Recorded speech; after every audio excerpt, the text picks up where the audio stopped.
اللہ اللہ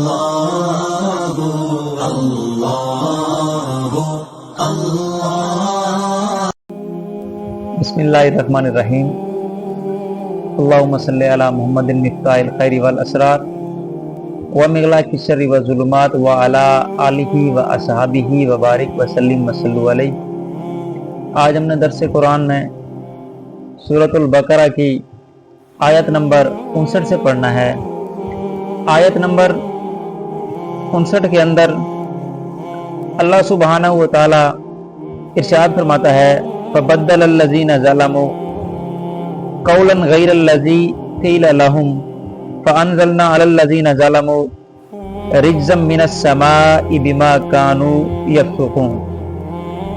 تو اس آیت کے اندر اللہ سبحانہ و تعالی ارشاد فرماتا ہے فبدل الذین، پس بدل دی، تبدیل کر دی، الذین انہوں نے، جنہوں نے کیا کیا، ظالموا ظلم کیا۔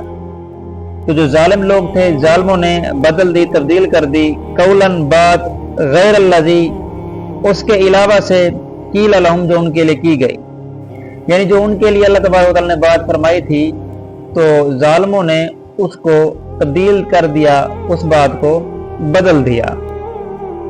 فانزلنا، پس ہم نے اتارا، علی الذین ظلموا، ان پر جنہوں نے ظلم کیا، یعنی ظالموں پر، رجزم، عذاب، من السماء، آسمان سے، تو ہم نے ان پر آسمان سے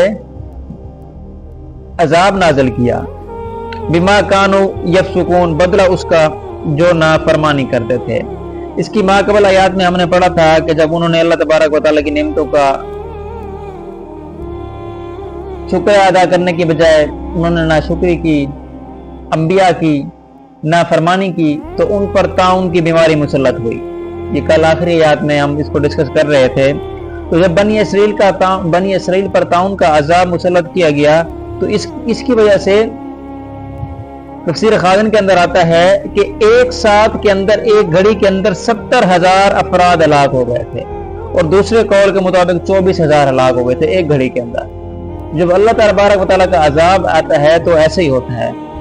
تو یہ جو طاعون ایک بیماری ہے، اس کے بارے میں حدیث پاک کے اندر آتا ہے کہ حضرت اسامہ رضی اللہ تعالی عنہ سے روایت ہے کہ حضور علیہ الصلوۃ والسلام نے ارشاد فرمایا بے شک یہ طاعون ایک عذاب ہے جسے تم سے پہلے لوگوں پر مسلط کیا گیا، یعنی ایک عذاب ہے جو تم سے پہلے لوگوں پر مسلط کیا گیا۔ اب پہلے لوگ کون ہیں؟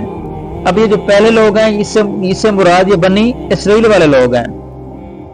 آپ نے فرمایا لہذا جب تم کسی جگہ طاعون ہو، تم وہاں موجود ہو تو طاعون سے بھاگ کر وہاں سے نہ نکلو، اور جب کسی جگہ طاعون ہو تو تم وہاں نہ جاؤ۔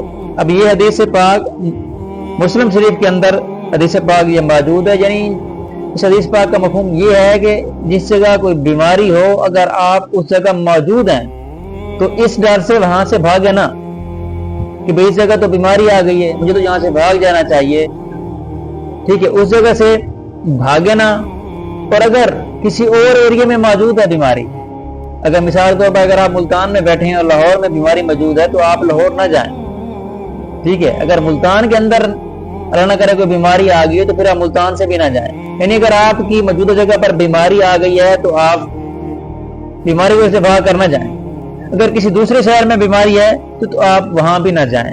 اسی طرح مسلم شریف کے اندر ایک اور روایت ہے، حضور علیہ السلام نے ارشاد فرمایا طاعون جو ہے پچھلی امتوں کے عذاب کا بقیہ ہے، یعنی پچھلی امتوں پر جو عذاب آیا ان کا یہ مکیہ ہے۔ جب تمہارے شہر میں طاعون واقع ہو تو وہاں سے نہ بھاگو، اور دوسرے شہر میں واقع ہو تو وہاں بھی نہ جاؤ۔ اس کا مفہوم و خلاصہ بھی وہی ہے۔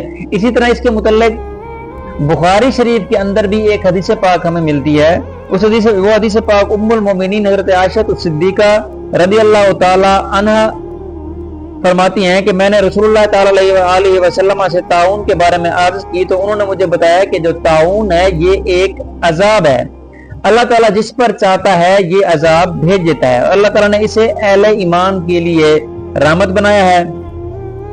کوئی مومن ایسا نہیں جو طاعون میں پھنس جائے لیکن اپنے شہر ہی میں صبر سے ٹھہرا رہے اور یہ سمجھے کہ جو اللہ تعالیٰ نے لکھ دیا ہے اس کے سوا کوئی تکلیف مجھے نہیں پہنچ سکتی، تو اسے شہید کے برابر ثواب ملے گا۔ تو اب ان تینوں حدیث کا مختصر مفہوم وہی ہے کہ اگر آپ کے علاقے میں یہ آ گیا ہے تو آپ کو چاہیے کہ اس علاقے سے آپ نکل کر دوسرے شہر نہ جائیں. اگر دوسرے شہر میں ہے تو آپ اپنا علاقہ چھوڑ کر وہاں بھی نہ جائیں. اگر آپ کے علاقے میں آ گیا ہے, اگر آپ وہاں موجود ہیں, اگر آپ نے صبر کیا ہے اور اس حالت میں آپ کی موت ہو جاتی ہے تو اللہ تبارک و تعالیٰ آپ کو شہید کے برابر ثواب عطا فرمائے گا. تو اس